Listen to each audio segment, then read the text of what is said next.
কথা আলোচনা করতেছেন।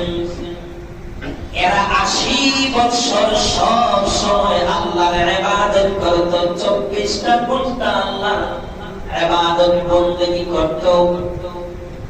সামান্য সময় আল্লাহর নাফরমানি করেন নাই,